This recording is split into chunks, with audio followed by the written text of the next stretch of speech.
Good. Here are the answers to the 417 review preview. So the first section says use what you know about M and B to graph the equations below without making a table. Show a growth triangle on each graph and label the x and y intercepts. So in order for the first one, it's backwards. So it's actually negative 2x plus 3 if we turned it around. So that means that we're going to start at positive 3 and go down 2 over 1.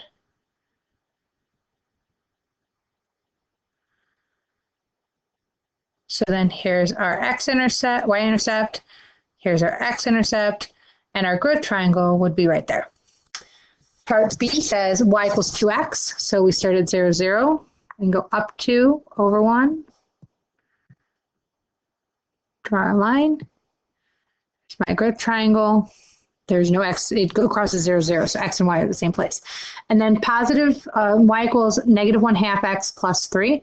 We start at positive 3, and I go up a half, down a half and over 1.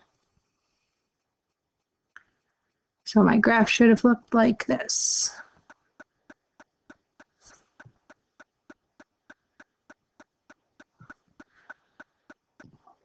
Okay. So then my growth triangle would be right here. Problem 68, it says complete each x, y table below using what you know about M and B, and then write an equation that represents them.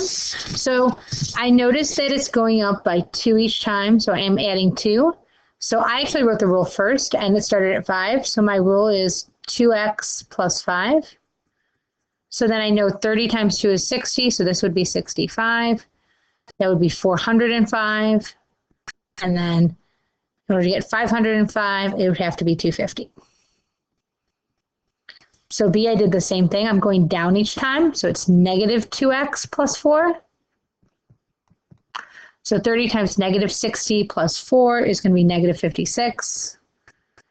Negative 300 plus 4 is going to be negative 296. And negative 600 is going to be negative 596. For C, the rule is it is going down by 3, so it's negative 3x plus 1. So 3, negative 9 plus 1 is going to be negative 8. Negative 300 plus 1 is going to be negative 299. Then if I work backwards, to get positive 69, I would multiply by a negative 23.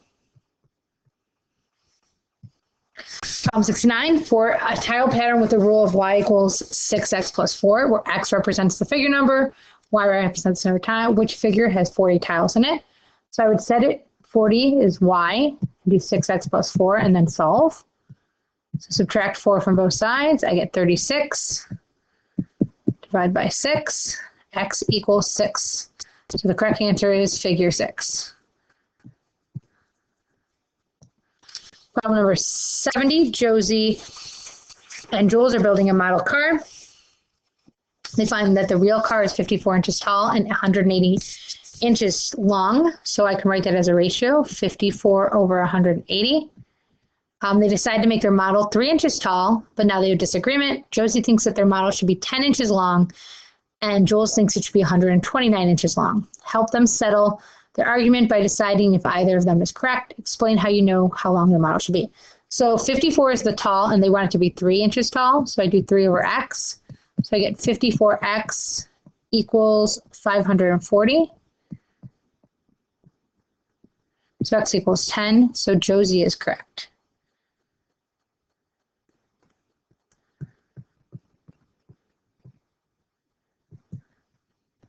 Problem number 71 is a checkpoint. Find the area and perimeter or the circumference. So I need to know the formulas. So perimeter or circumference is diameter times pi, or 2 times the radius times pi. And then area is area equals pi times radius squared. So in this first one, I have the radius. So I'm going to do 2 times 3 times 3.14. Or 6 times 3.14, and I get 18.84 centimeters. For a circle with a diameter 10, I do 10 times 3.14 and I get 31.4 feet. To do area, I do pi times radius squared. So I do 3.14 times 3 squared, or 9, and I end up with 28.26 centimeters squared. And then for area for 10, I do the diameter is 10. So I'm going to do 5 squared times 3.14, which gives me 78.5 feet squared. And then C, I'm finding the perimeter of the circumference, show my work. So for this 3 parts of it, it's 22, and then this is going to be 16 because all the way across the circle. And then I do half of the circumference. So for this one, I'm going to do 22 plus 16 plus 22 plus 1/2 of 16 times 3.14. And then when I put that in my calculator, I get 85.12 feet. Area is kind of similar. I'm going to find the area of the rectangle and then half the area of the circle. So I do 22 times 16 plus 1/2 of 8 squared times 3.14. And I end up with 452.48 feet squared.